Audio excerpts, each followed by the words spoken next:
Fantastic evening, everyone. Welcome to the Denver Bronco Roundup podcast, brought to you by Rocky Mountain Sports Network. Of course, Rocky Mountain Sports Network, you need to check those out for all your Colorado sports needs.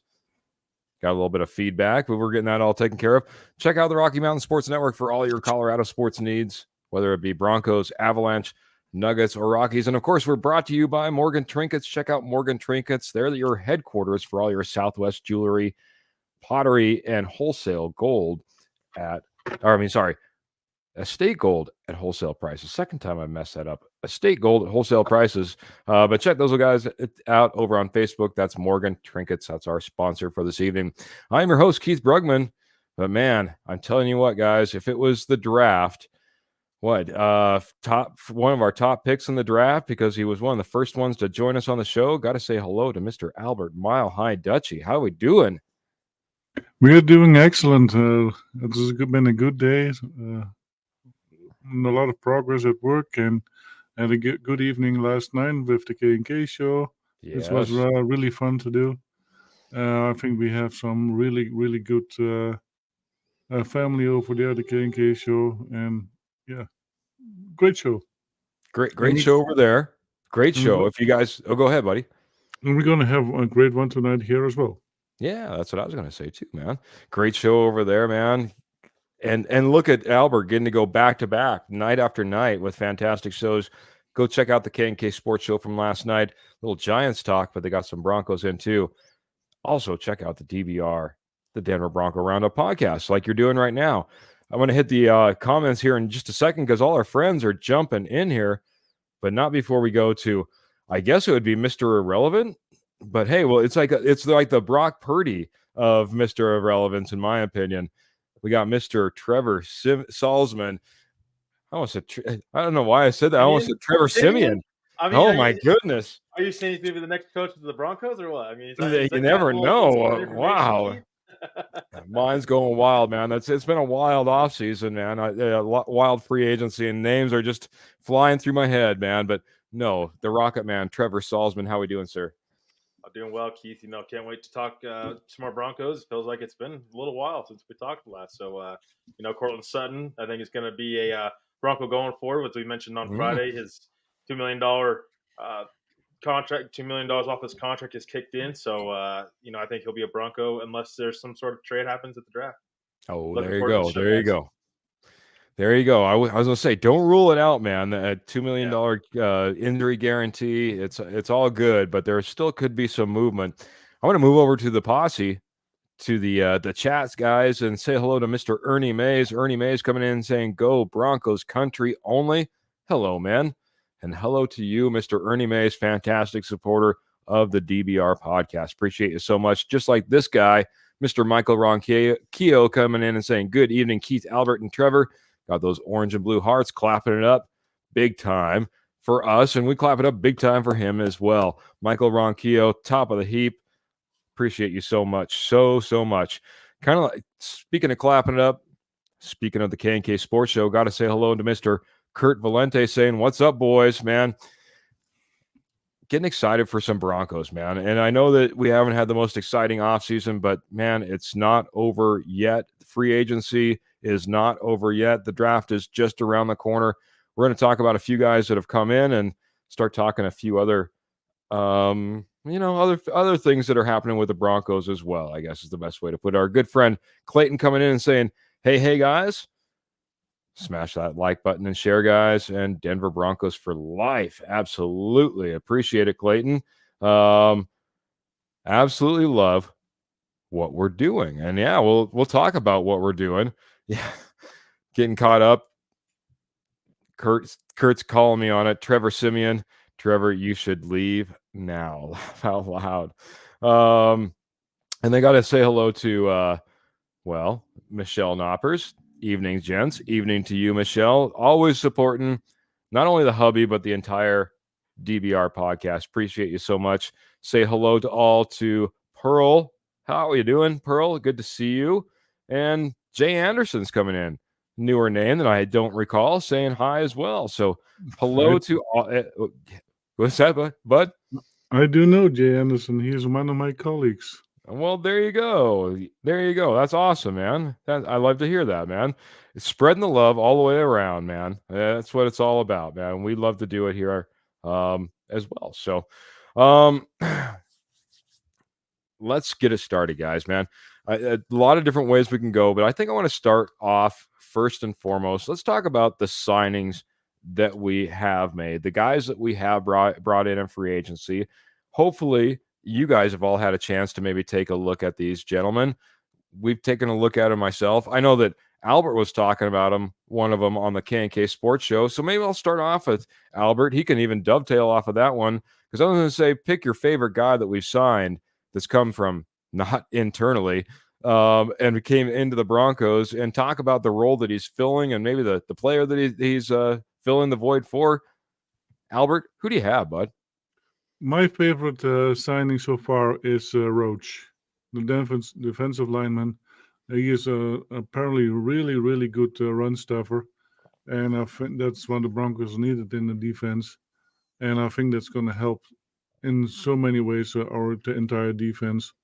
And instead of being at the bottom, we can now, I think, just with this acquisition, I think we'll already move up to the middle because that was our weakest point. So Roach is my favorite signing so far. Yeah, Malcom Roach, not only a former Saint, which I know Albert loves bringing in all the Saints, but we're starting to rack up the amount of Texas Longhorns that are on this team as well. Go back and you can watch him, whether he was number 32 with the Texas Longhorns or whether he was 97 with the New Orleans Saints. I got names thrown through my head with the New Orleans Saints guys. Yeah, big guy in the middle, big run stuffer, gets after the ball, can shed tacklers or blockers. More importantly, I've seen him getting after the quarterback as well on occasion, and he's relentless. He's ruthless. The thing is, he's not a full-time starter, man. So I'm hoping that he's going to have to maybe switch out, take a little bit of a role where he's rolling in and out of the defense. Of course, big guys like that, a lot of times that is the case. Trevor, what is your thoughts on one Mr. Malcom Roach? Yeah, I mean, I think he definitely helps the Broncos' run defense. I don't think he solves their run defense. Again, he's kind of a little undersized for me, 6'3", 290. You'd like him to be a little bit bigger, I think, in the middle, but that doesn't stop him from stopping the run per se. But I think they still need to add a little bit more depth on the defensive line if they can help it. Sure. Yeah, I think he's getting better. I think he's got some upside to him. This is what all these guys signings are. Brandon Jones, Malcom Roach in particular, are upside signings. You're hoping to get the best of them, and from being depth guys. I know Jones was a starter before he got hurt, and he started a little bit last year, but he's that you want to be. I mean, to get better, right? He has the upside. It's only 25 years old for both Roach and Jones. I mean, I think that again from 2022 to 2023, his tackles went up from 26 to 38. That's a pretty big jump from 1 year. So that's what you're banking on, is he can be a starter. And you paid him to be kind of a starter, right now. So it's to be determined also what DJ Jones is going to be. Is DJ Jones going to be back here, or is he on the move? We haven't heard anything yet, but I wouldn't rule anything out right now. I mean, honestly, and need more size. I do think on this defensive line, but Roach definitely helps. He's probably one of my favorite signings as well, just from what he's done in the past and from what his upside possibly could be for this Broncos defense. Yeah, absolutely. I love the move that they make. I really looked at it like Jonathan Harris, who, by the way, guys, if you're on YouTube, that's part of our giveaway. Jonathan Harris signed training camp memorabilia piece, as well as a John Elway starting lineup 12.5-inch action figure doll, man. This is the last time I'm telling you guys, because next Tuesday we're giving that out. I got my big old list of names, but winner is what you need to type over on YouTube. That's WINNER, winner over on YouTube. That gets you entered. I'm still tallying up those names for any future people, but then we're going to give that away. But that being said, yeah, where was I at? I totally forgot where I was going with that. Roach.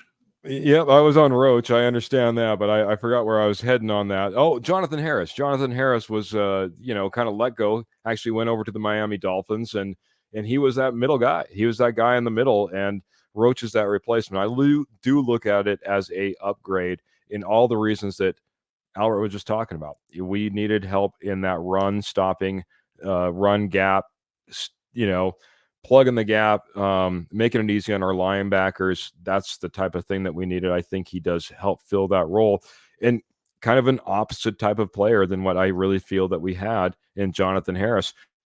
Maybe brings me to the next one. You kind of hinted on it, Trevor. So I'm going to go back to you. Talk about Brandon Jones, safety of the Miami Dolphins. Obviously, big shoes to fill if we're talking about trying to fill Justin Simmons. But what do you see? What do you like? What do you dislike? Give me your breakdown on one Brandon Jones. Yeah, I mean, first of all, I like his youth. He's 25 years old, so getting younger in the secondary, that definitely helps. He has starter experience. I mean, that's something that other than PJ Locke, you really don't have. JL Skinner, Caden Stearns can't stay healthy long enough to be a starter. You're hoping that definitely changes this next season. But, and Brandon Jones, just the conductor of the defense. When I was watching film last year in the playoff game against the Chiefs, I watched that game in particular.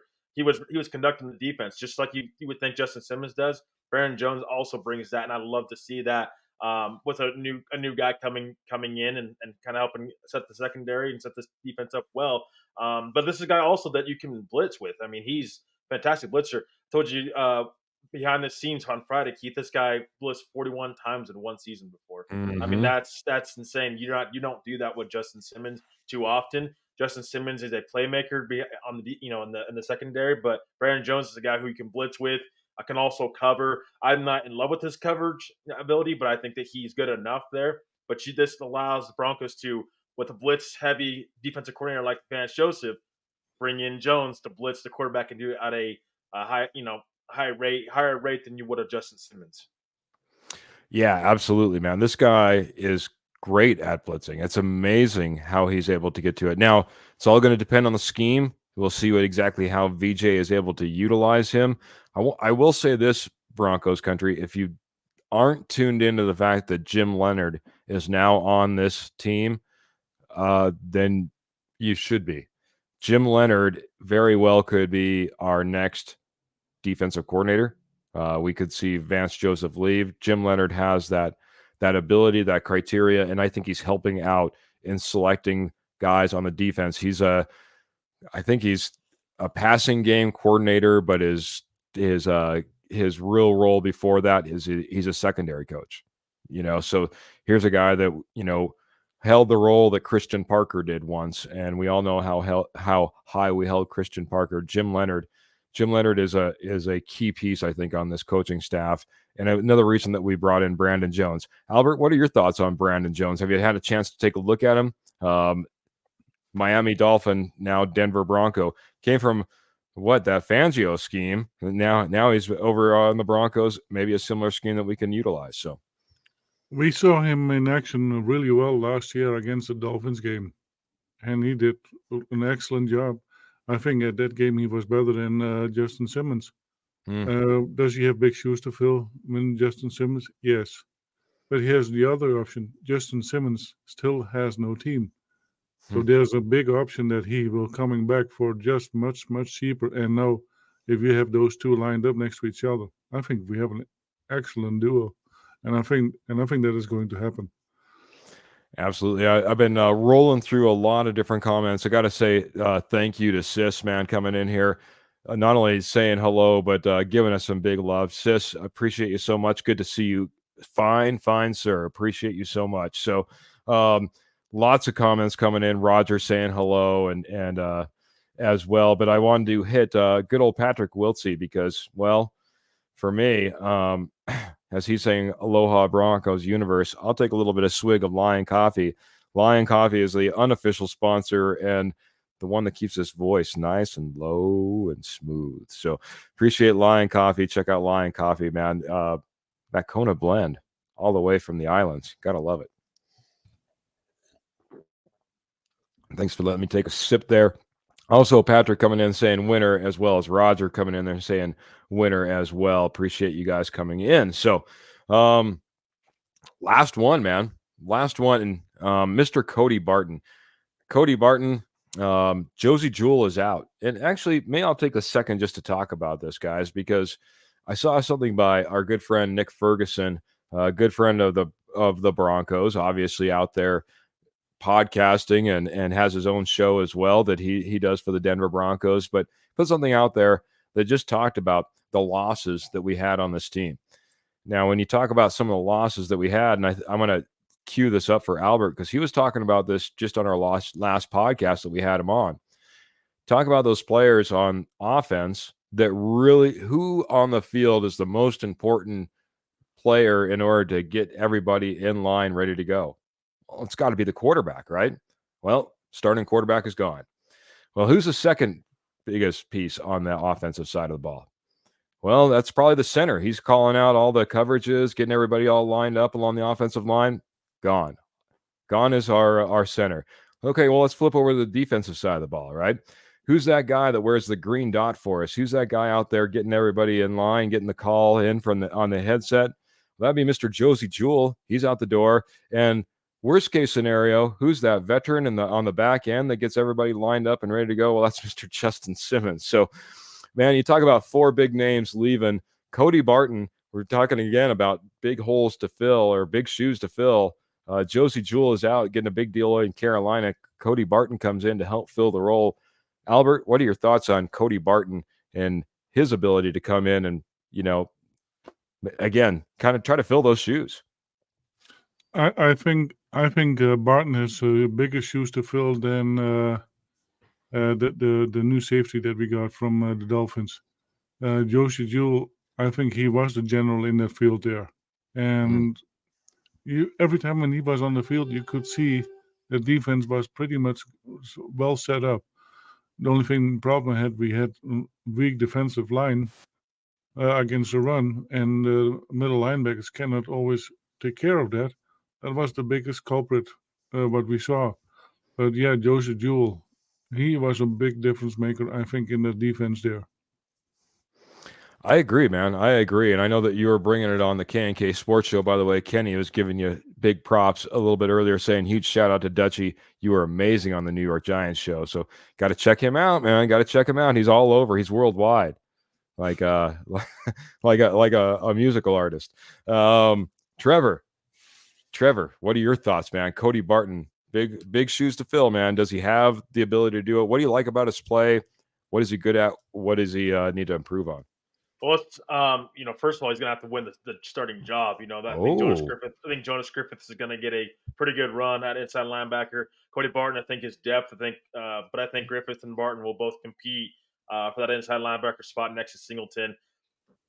I think, listen, Josie Jewell's 29 years old. At some point in time, he's going to start diminishing. I think we've seen a little bit of signs of that this year. I know people are not going to want me to say that at all. But as great as, a leader as Josie Jewell is, at some point in time, you have to start getting younger. That's what this football team is doing. That's what you're doing at safety as well with Justin Simmons, getting rid of Justin Simmons now. Justin Simmons is going to be 30 years old. So, I mean, just starting that transition right now. I think Cody Barton can be a nice depth guy. Certainly a guy that can has a nose for the ball and loves to make tackles. We shall see what he does on this defense and if he can win the starting job. But I think it's good depth signing. Kind of talked about it sooner. I did, especially about inside linebacker. This team needs that depth. Cody Barton can definitely bring that. And I think he brings experience. He's done that before. He started before. But his contract says what it is. He's got to earn his starting role on this team before we just slot him in at inside linebacker. Keep an eye on Jonas Griffith as well. Yeah, I've been a big Jonas Griffith fan. One of those guys that is just a standout guy. Got a chance to meet him down at training camp and wish him all the best. Glad that he's back. Glad that he's worked his way back. He's healthy and he's got an opportunity once again on this team. I will say the one thing I really liked about Cody Barton, if you go out there, you can search it out. There's great breakdown actually by former Denver Bronco Todd Davis talking about Cody Barton.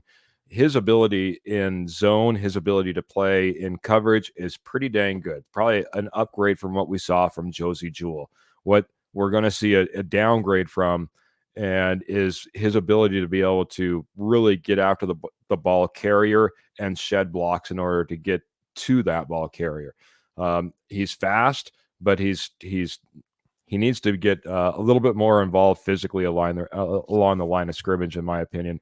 I think the combination of Roach along with Barton might be a good mix because I think Roach is going to be able to help out along that front line, something that we didn't necessarily see from Jonathan Harris. So It's all about those mixing those pieces and those parts and making it all come together and seeing how it works.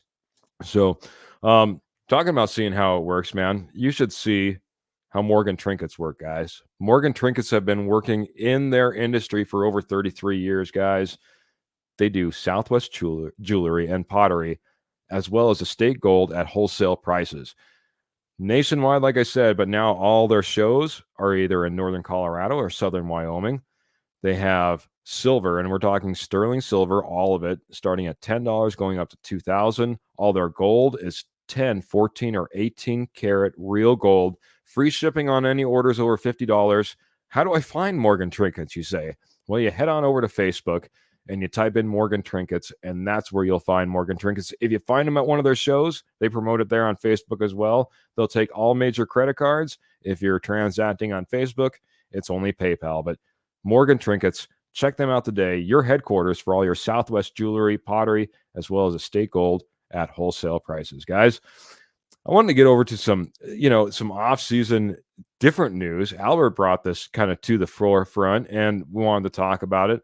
There is currently 12 different rule changes out there that are being proposed. And Albert says, hey, man, I want to talk about this a little bit. So, Albert, what are your thoughts around some of these rule changes? What do you see that you like, dislike? We don't have to go through all 12. That's all, might be a lot, but maybe pick out a few that you're most interested in talking about and hit us with it, bud.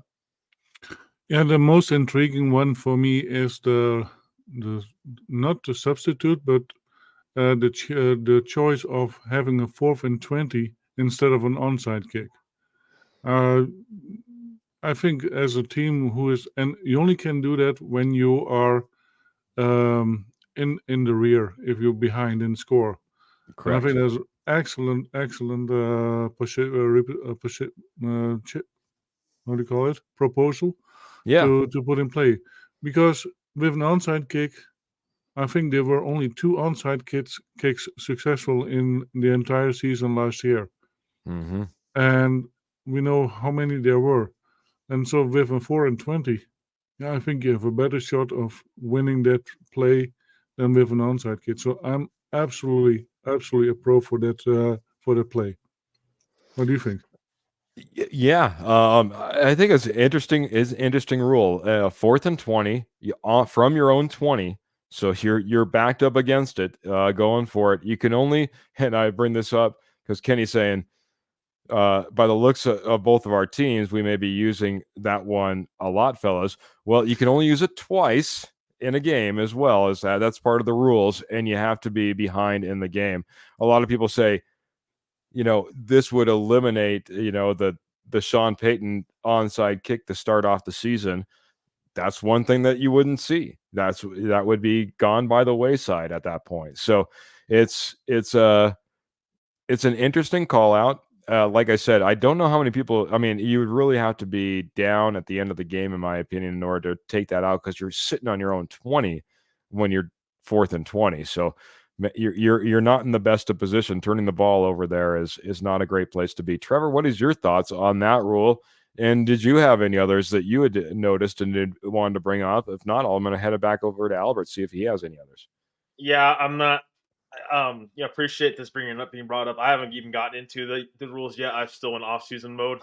Yep. For the draft, so I haven't even gotten into any of the rules yet. But no, I mean, again, they're talking about. There might be rules. We'll see. If they, when they actually become rules, what they come about. That's why I don't read too much into it, because it's a proposal instead of like actual rules. They're confirmed to be coming to the NFL next year. But I mean, the game's always changing, right? I mean, we see this every year. We shall see what they do. Sometimes some of these rules work into the players' favor, and sometimes it doesn't. So we shall see how the NFL goes about it, and see what rules they come up with. Yeah, my favorite rule, if you don't mind, Albert, I'm going to jump in on one. Go My ahead. favorite rule proposal that I like out there, it's more of a bylaw, I guess you could say, is what they call it, a bylaw proposal. The trade deadline shifting from week 8 to week 10, with multiple teams on board with that, shifting that so that those teams, at week 8, you don't know if you're in the playoffs. You really have no clue. Do I want to invest in this team? Do I want to go and get that player? I always felt like it needed to be a little bit later in the season. That's what this idea is about, shifting it a little bit, at least by week 10. You at least kind of get a feel for maybe we do have a run in us. Maybe we do have the possibility. Maybe we are just a player or two away and we'll go out and invest. That one I could see getting a little bit of traction and maybe making it to the ballot. Thoughts on? I saw Albert was nodding his head. Thoughts on that one or any others that you wanted to talk about, Albert? So I would even move it further back to week 12. Not a proposal yet. I think they're taking baby steps, but you're right. There's one for week 9 and one for week 10, by the way, but go ahead. Yeah, but I would take the last one, week 10, because you're 10 games in. If you're on a 9-1 team, you want to invest. If you're 2-7 or whatever team are, then you might want to let go of a player and see if you can get some trade value for it. Yeah, absolutely. Absolutely. If they can get it done, let it be done. Yep, I agree, man. I agree. Rogers over there chiming in over on YouTube, but also reading all the rule books. He's saying Section 3 to permit a coach or replay official inside of 2 minutes to challenge any foul that has been called. And that's another proposal that's out there. It's another one that we could end up talking about. We'll see how many of these end up getting all the way through, how much support they have, see how far we get them. Last one I was going to talk about really quick. Right. This was game clocks showing tenths of a second when there's less than 60 seconds remaining in a half. So half or a quarter, I think, per half, in a half. So if it's counting down, then you have like 8.4 seconds. You see it counting down. I think this is the whole idea of trying to get that whole delay a game penalty maybe a little bit more accurate as well, as that's starting to go down. I think that's important. I think we see too many times where that we're waiting a second or 2 seconds after it hits 00 because we want to make sure that it's doubles. It's a ridiculous thing, in my opinion. We should be able to do better at that. Albert?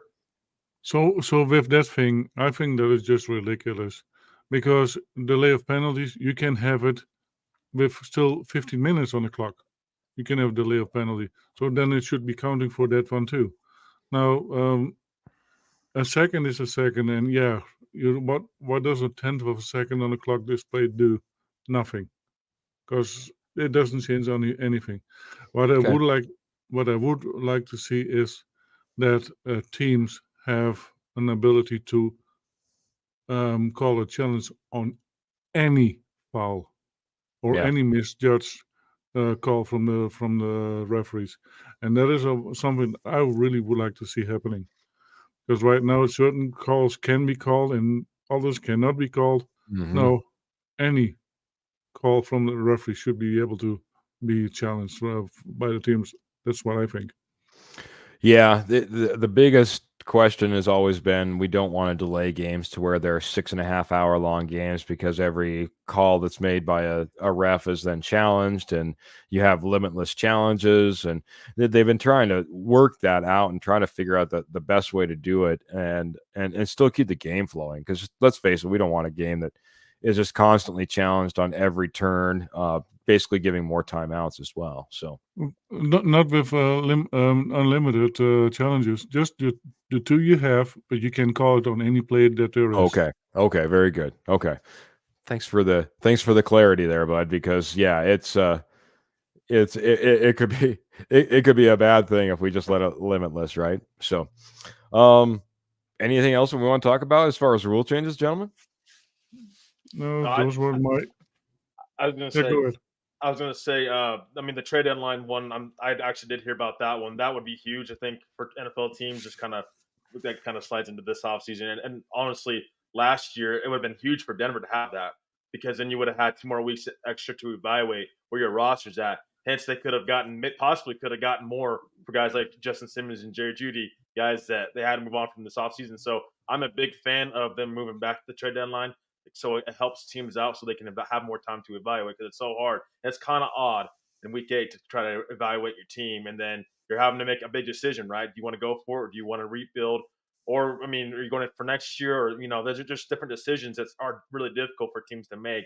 When they're trying to make trades or go for it or not. So I think that pushing the trade deadline back to week 10 would be huge. I think for teams going forward, and I think we would see that immediately happen, and it affect the rest of the league.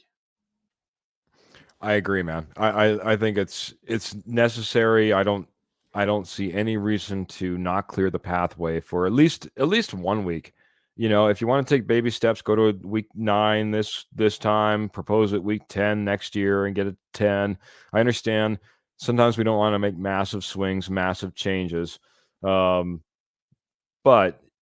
this is something that needs to be changed, I think, nonetheless. It's only going to help not only teams, but I think it's also going to help just, the overall play and the quality of the games that we're seeing every single Sunday. Why would we not want to do that? So, I think we need to hit some recent news. I almost forgot that this kind of came up.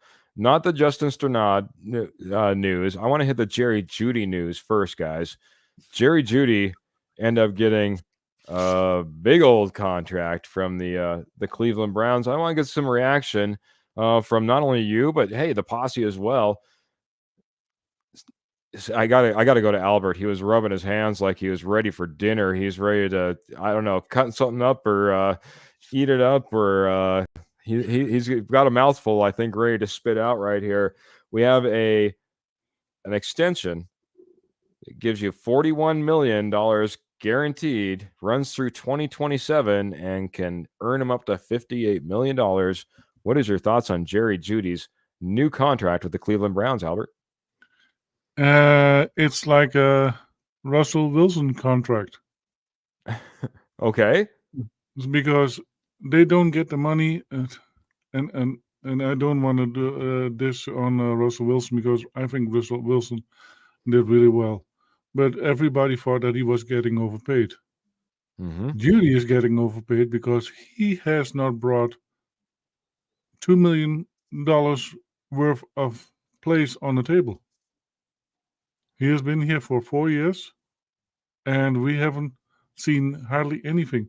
What is his touchdown count? 10, maybe? So, yeah, I'm glad that the Browns are willing to pay him that. And Jerry Jeudy is probably very happy. Oh, sure. But yeah, he's very, very happy. But I'm glad that he is gone, because I think he was not a good influence on this team. Very good, man. Getting paid to be a Cleveland Brown, but I don't think Albert was anywhere near that type of money if we were going to keep him around as a Denver Bronco. So, Trevor, what are your thoughts, man? I think it came out of left field. It was kind of it's almost like that Russell Wilson contract extension that came out of nowhere as well. What do you think about Jerry Jeudy already landing a big-time contract in Cleveland?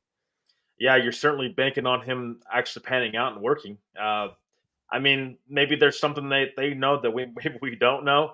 You're giving that type of money to a wide receiver. I know Jerry Jeudy's got a ton of upside, but it's like he hasn't even played it down for you yet, and you're already giving him that big of a contract. So we shall see what happens with Jerry Jeudy. I'm happy for Jerry Jeudy. I mean, I'm always happy for players when they get paid, regardless. They work their tails off, but I'm glad that he's not in Denver as well, because I think it was best for both sides to move on. But glad he got paid in Cleveland, and I think there is a little bit of upside with Jerry Jeudy. Remember, he's still 24 years old, so he still has room to grow. Yeah, I don't think he's even hit his prime yet, and there's still room for him to grow. Also, he can be with Amari Cooper as well, so that's going to be huge.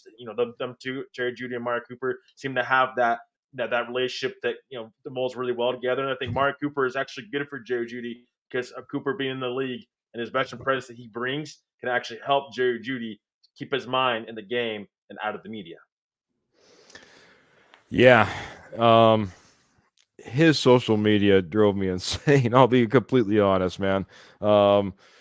I still remember when he had a post where there was a hospital visit involved, and I'll be honest, I was one of the guys that went out there and said, "Hey, wishing all the best for you, your family." And then he snaps back. He's like, "Man, not everything's bad all the time, guys. Jumping to conclusions. Well, you only gave us nothing but conclusions to jump to. So, he loved to be out there and playing games, and never really seemed like he embodied the fan base.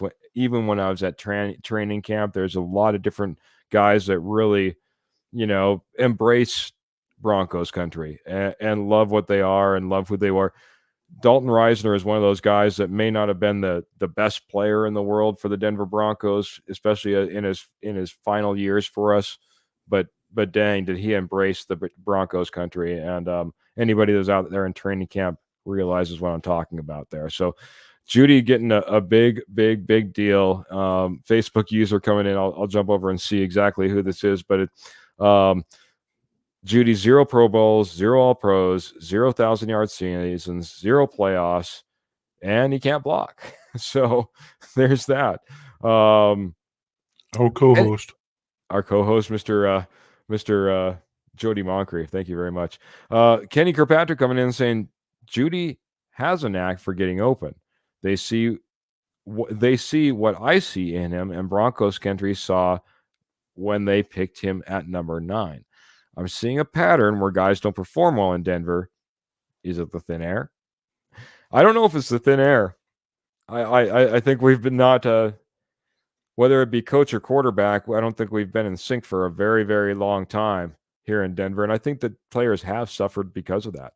I think that there are, just like everyone says, especially this time of year, when you're talking about the draft, these guys, where they land, the team they end up with, is critical upon their success. Does Mac Jones do better if he doesn't go to New England?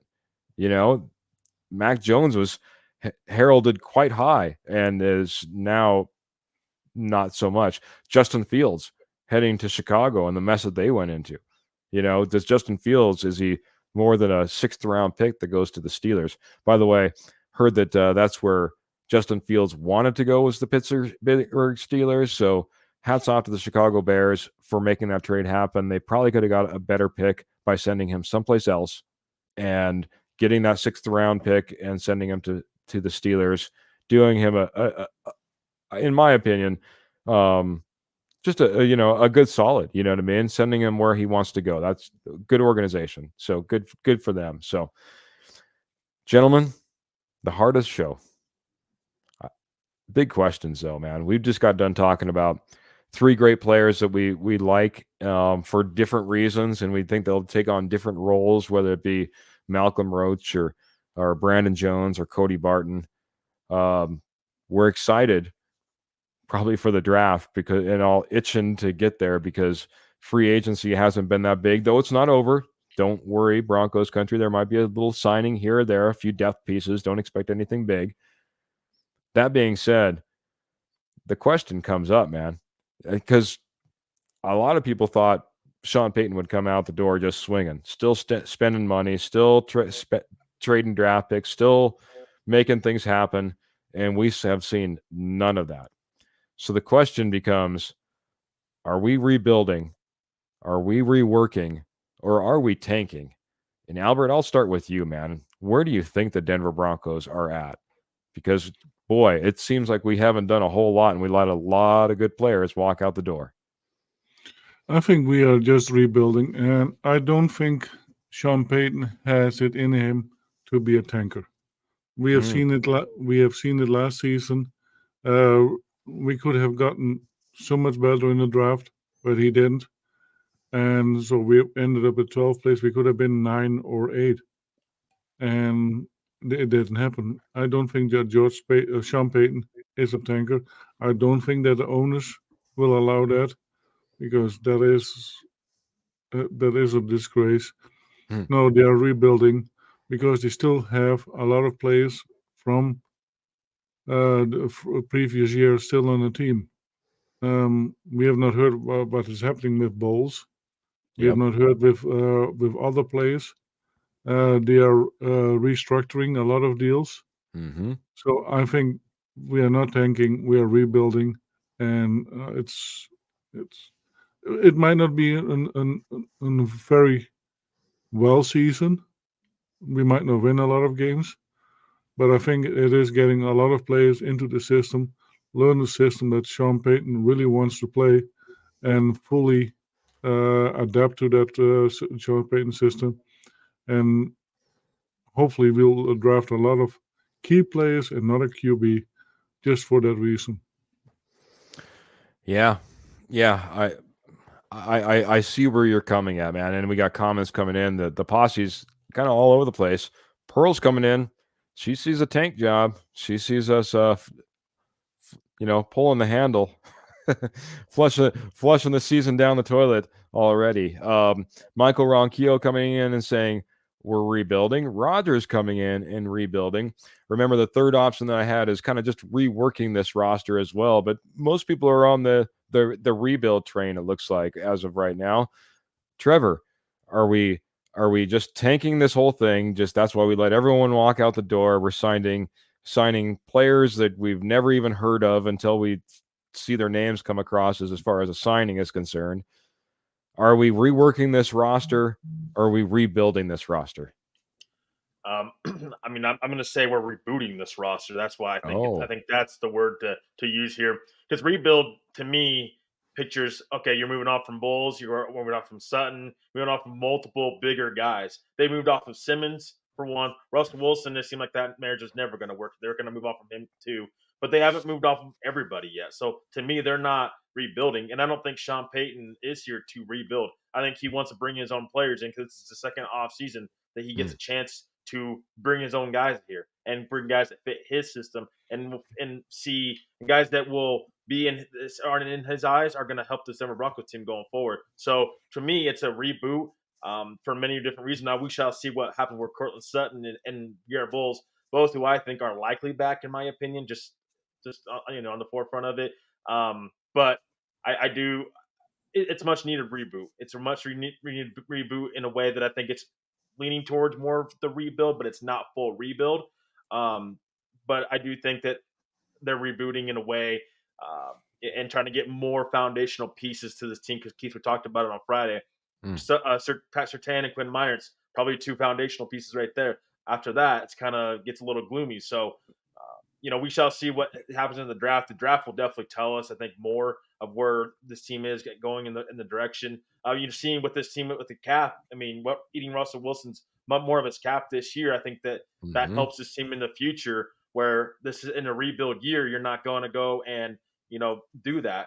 You would just push it down the line. So for me, it's a reboot, and then next off season, that's where you have more money to spend, and you have all your draft picks and stuff like that in line. And so to me, it's a reboot and not a rebuild. Very good. Reboot, rebuild, tanking, rework. Lots of different words you can put with it. It usually starts with RE, it sounds like. But by the way, Michael Ronquillo, I mentioned this a little bit earlier, jumped in really, really quick. I haven't even confirmed this, but Michael Ronquillo is on top of things, letting us know that the Carolina Panthers are signing linebacker Justin Sternot. Once again, kind of teaming up with Ezio Evero and Josie Jewell is going to be there as well. So kind of putting together a Broncos core in Carolina, man. It'll be the Bronco Panthers or something like that. The Carolina Broncos. Just in the linebacker room. Just so far. Yeah. The Panther Bros. The Panther Bros. Right, I like it. I this is what I'm going to warn against. I think this was supposed to be a rebuild or a rework or a reboot, something very similar to that. But we might be looking at more of what Pearl is in agreement with and that's looking more like we're tanking. The reason I say that is because I think George Payton, had every intention of being able to get the number 4 quarterback in this draft. And I don't think they plan for all the competition that there's going to be for the number 4 quarterback in this draft. And I don't think they're necessarily wanting to take the number 5 quarterback at number 12. And if that's the case, guys, and we roll out there with Jarrett Stidham, Ben DiNucci, and some probably 3rd, 4th round rookie maybe as our quarterback room, this team could very much look like we're tanking, but it's because I think the market shifted. The market shifted on the Denver Broncos. And now if you don't want to overpay for that rookie QB, or that rookie QB isn't sitting there, and you've painted yourself into this corner of where your current roster is at, I'm afraid, as I even heard our good friend Jody say in the comments, I'm not looking forward to next season's Denver Broncos football necessarily. It may not look all that pretty. It'll be interesting to see what comes out of all this, but I'm not saying that we're going out there and intentionally tanking. I think it's going to be tanking by default, I guess is the best way to put it. I think you've painted yourself into a corner to where you're in a bad situation with your quarterback room, and I don't know if there's a good way to get out of it. Now, that becomes the question: do you mortgage the future? Do you mortgage PS2? Do you find a way to get up to that number 4 quarterback? And how easy is it going to be to get there? Trevor, why don't you talk about that, man? Where are we at quarterback? Give me, even our good friend Kenny at one point in our chat on the side said, tell me a way that the Broncos get to 5 wins. Show me some hope. How do we do it with our current quarterback situation? How do we fix our current quarterback situation? What is your solution now that we're this far through free agency? Don't overpay.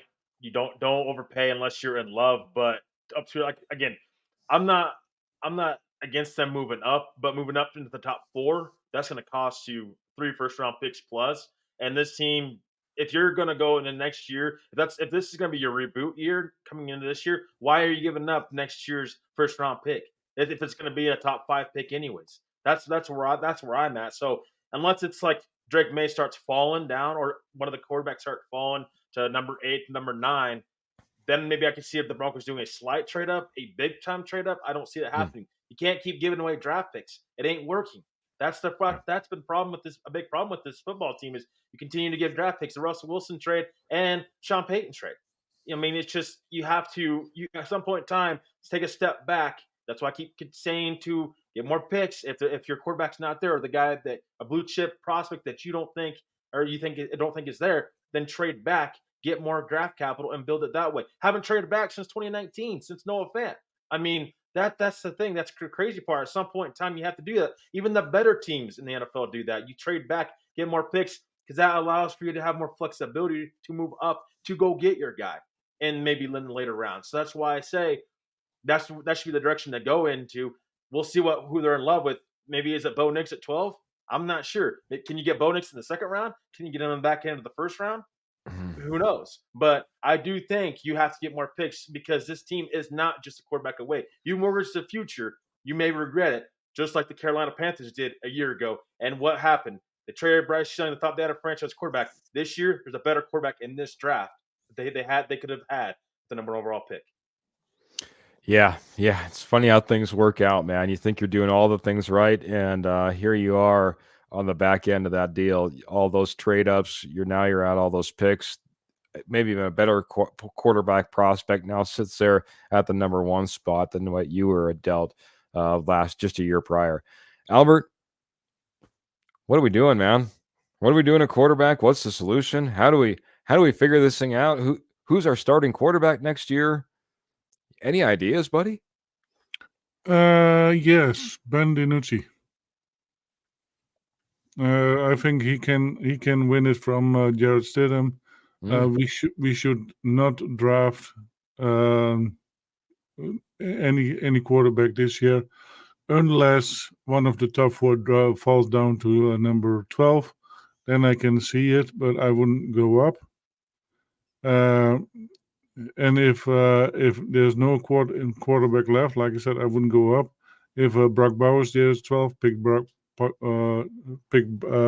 Bowers, and then get the players that we need to learn the positions in the field, get them a year under their belt. I know it's going to maybe a 5-win year, but at least those players now have a full knowledge of Sean Payton's system. And then next year draft your quarterback, and then I think then is when you will get a winning team, because then the quarterback has it much easier. The players already know what to do. and so the quarterback can adjust much easier. I'm gonna have to check out. Pearl's been blowing up some of the Rocky Mountain Sports Network chat pages, as well as the Denver Bronco Roundup podcast tonight. The quarterback from the Colorado School of Mines. She's all about him, guys. So we need to go check that guy out. Graham's coming in here and saying that he heard that Knicks will be there in the second round, which would be a nice little fall. The downside is, well, we don't have a second round pick currently, so have to do some maneuvering still to try to get a Bo Nix there in the second. Like I said, if I had my wares, I would love to pick up a Spencer Rattler in the third round, and that would be our guy that we bring in and possibly invest small, but at the same time have somebody in there that's new, young, competing, and hopefully, some promising future. Spencer Rattler at one point was the number one quarterback in all the land, and he fell on some hard times when he ran up against Caleb Williams and lost his job to now the number one pick in the overall in the draft. He ended up transferring, going to South Carolina, gained some maturity, really showed out, and a lot of teams have really liked what he's been able to put together, both on and off the field, whether it be interviews or on the field playing some football. So that's kind of my guy. And I saw this as well right before we went on. Daniel Jeremiah has mocked tight end Brock Bowers to go to the Broncos at number 12. Was watching that live right before I went on, and they said, hey, whether it be a guy, well, I'll even throw Ben DiNucci in there, Ben DiNucci, Jarrett Stidham, or that rookie quarterback. You like to have that solid, outlet, that solid guy, that go-to guy that you can throw the ball to and get a few yards. That's usually your tight end. Brock Bowers is the best prospect out there.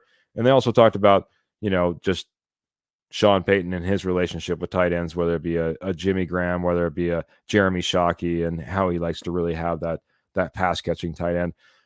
What do you think about Daniel Jeremiah's mock draft tight end to the Denver Broncos at 12?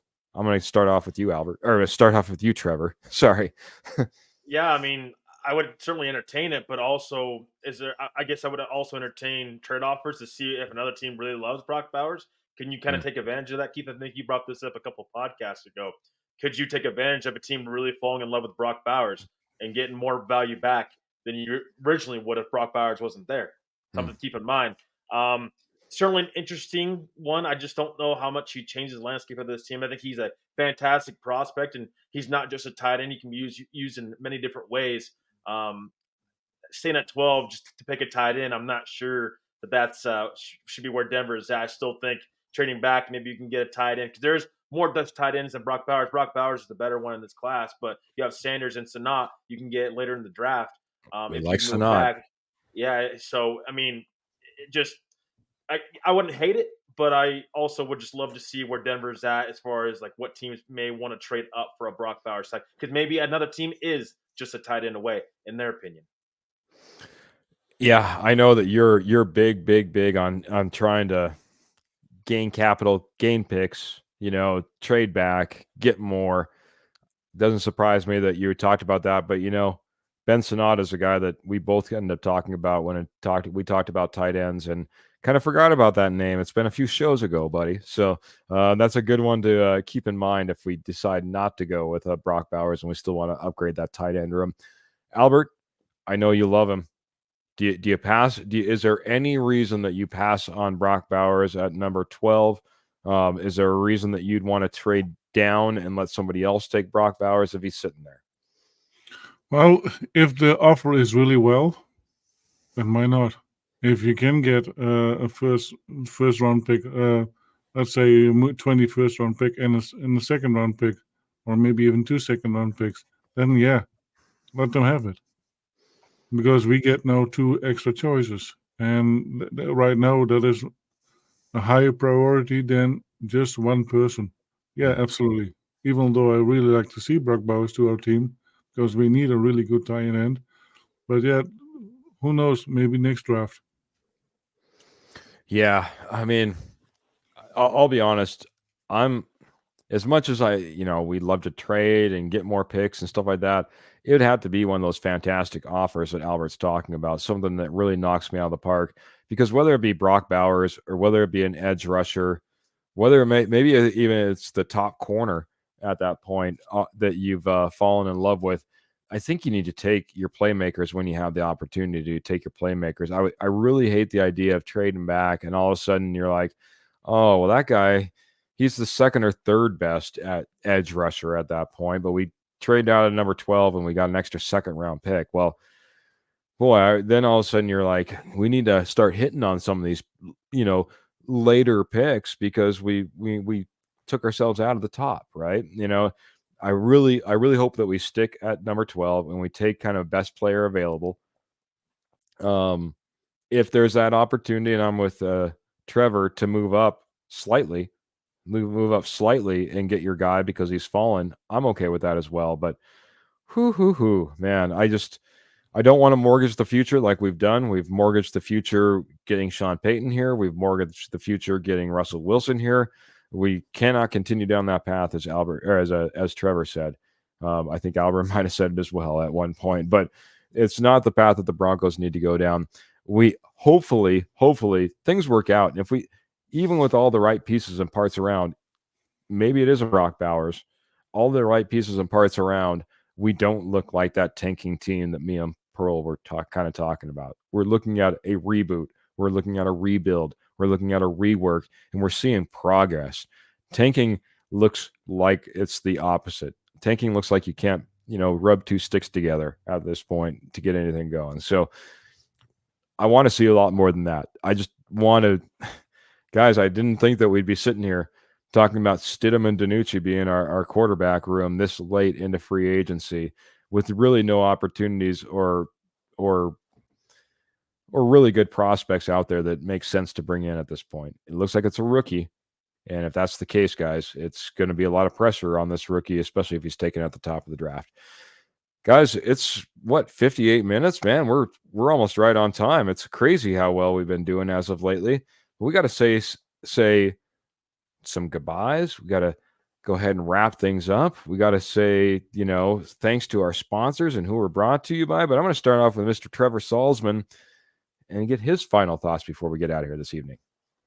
Yeah, so I was just looking this up. So the hit rate on tight ends is 40% in the draft. So just keep that in mind in the first round. So keep an eye on that going forward. Also, maybe the Broncos can learn from what Atlanta has done with Kyle Pitts. Kyle Pitts hasn't panned out too well to this point. So does a tight end really change your team if he doesn't have a quarterback to throw him the ball? No, I mean, just again, great show, guys. And I really appreciate everybody that joined us tonight. Again, it's a great pleasure to be a part of the show and be able to see everybody here and week in and week out and continue to see us grow. It's awesome, and we're gonna have a lot more to talk about. With the draft coming up. I mean, the draft's gonna be here before we know it. So can't wait to get started. Really dive deep into the draft process because man, it's gonna be here before we know it, and we shall see. Maybe Sean Payton has seen something he likes with the rookie quarterbacks. Also, I want to point out with Jarrett Stidham. Don't be too sure if Sean Payton wants to go in another direction and how much he really loves Jarrett Stidham. I'm not sure. I think it's to be determined because he has sniffed around other quarterbacks this offseason. It hasn't been all hush with Denver. So I do think that he's looking for upgrades. I just think what the upgrades are out there right now are just too expensive. But no, great show, guys. Thank you to the Roundup royalty for joining us. Make sure to like, subscribe, and share, guys. We love all your guys' support and appreciate you guys, and we'll see you on Friday.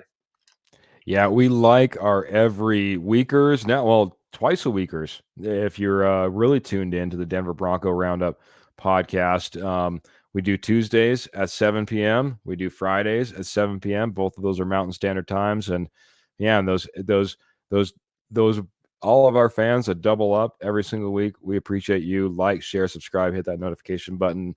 Albert, why don't you wrap us up a little bit on your end of things? Say goodnight to Broncos country. I will definitely do that. And I just also looked up the dictionary, what a rebuild is. And a rebuild is suggestion that you start with, you're making something new without completely replacing it. So that is what we are working on. We are not replacing everything. We are just making new again with what we have, and we add more to it. Yeah. And a reboot is a complete shutdown, pretty much replacing everything that is there.